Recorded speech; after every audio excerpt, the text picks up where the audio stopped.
ఎన్నికల ప్రచారంలో ప్రజలకిచ్చిన ప్రతి హామీని నెరవేరుస్తామన్నారు. అరచేతిలో వైకుంఠం చూపించారు. ప్రతిదీ చేసేస్తామంటూ ప్రజల చెవుల్లో పువ్వులు పెట్టారు. తీరా గెలిచిన తర్వాత సొంత పనుల్లో బిజీ అయిపోయారు.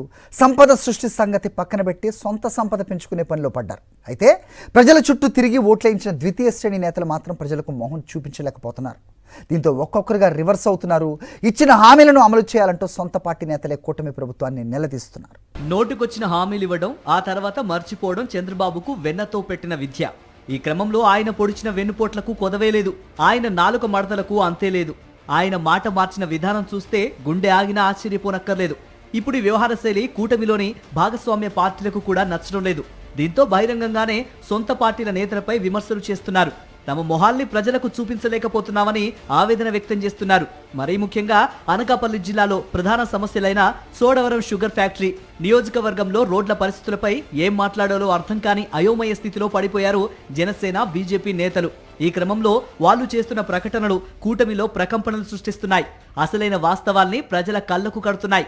ఎన్నికలకు ముందు చోడవరం షుగర్ ఫ్యాక్టరీని ఆదుకుంటామని బీజేపీ ఎంపీ సీఎం రమేష్, ఎమ్మెల్యేలు కేఎస్ఎన్ రాజు, బండారు సత్యనారాయణమూర్తి హామీలు గుప్పించారు. రైతులకు గిట్టుబాటు ధర కల్పిస్తామని, షుగర్ ఫ్యాక్టరీని అనుకున్న సమయానికి తెరిపిస్తామని, రైతుల బకాయిలు విడుదల చేస్తామని వాగ్దానం చేశారు. ఎన్నికల తర్వాత వాటిలో కనీసం ఒక్క హామీని కూడా అమలు చేయలేదు. దీంతో ఇచ్చిన హామీలు అమలు చేయాలని టీడీపీ, జనసేన నేతలపై ప్రజల నుంచి ఒత్తిడి పెరుగుతోంది. దీంతో తమ నాయకులపై అసంతృప్తితో ఉన్న నేతలు బహిరంగంగానే విమర్శలు గుప్పిస్తున్నారు. కూటమి ప్రభుత్వంపై తమ అసంతృప్తిని వెళ్లగక్కుతున్నారు. ప్రజలు అడుగుతున్న ప్రశ్నలకు సమాధానాలు చెప్పలేక సిగ్గుతో తలదించుకుంటున్నామని ఆవేదన వ్యక్తం చేస్తున్నారు. ఉమ్మడి విశాఖ జిల్లాకు భీమిలి, నర్సీపట్నం రోడ్డు ప్రధానమైన రహదారి. విశాఖపట్నం నుంచి అనకాపల్లి, అల్లూరు జిల్లాలకు వెళ్లేందుకు ప్రధానమైన మార్గం ఇదే. ఈ మార్గం ప్రజలకు నరకం చూపిస్తోంది. ఈ రోడ్లలో ప్రయాణించే వాహనాలు తుక్కుగా మారుతున్నాయి.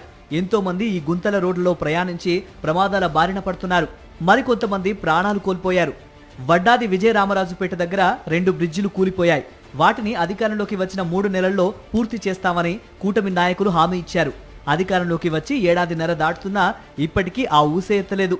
దీంతో కూటమిలో భాగస్వామిగా ఉన్న బీజేపీ నేతలు విసిగెత్తిపోయారు. రోడ్ల పరిస్థితిపై అనకాపల్లి జిల్లా కలెక్టర్కు ఫిర్యాదు చేశారు. అనకాపల్లి నుండి చోడవరం వెళ్లే రోడ్డు, చోడవరం నుండి మాడుగుల ఘాట్ రోడ్డు వరకు మరియు వడ్డాది జంక్షన్ నుండి నర్సీపట్నం వరకు ఉన్న రోడ్డు పూర్తిగా గతుకులతో నిండి ఉన్నది.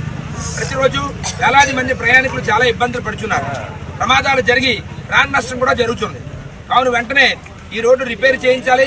అదేవిధంగా నూతన రోడ్ల నిర్మాణాలు చేయాలని కోరుచున్నాం. ఇట్లు భారతీయ జనతా పార్టీ అనకాపల్లి జిల్లా. కూటమి నేతలకు ఓట్లు వేసి గెలిపించుకున్నందుకు ప్రజలు బాధపడుతూ ఉంటే తమ కూటమిలో ఉన్న నాయకులకు ఓట్లు వేయమని ప్రజల్ని అడిగినందుకు కూటమి నేతలు పశ్చాత్తాపపడుతున్నారు. ఇది ఒక అనకాపల్లికే పరిమితం కాలేదు. రాష్ట్రంలో చాలా చోట్ల ఇదే పరిస్థితి ఉంది.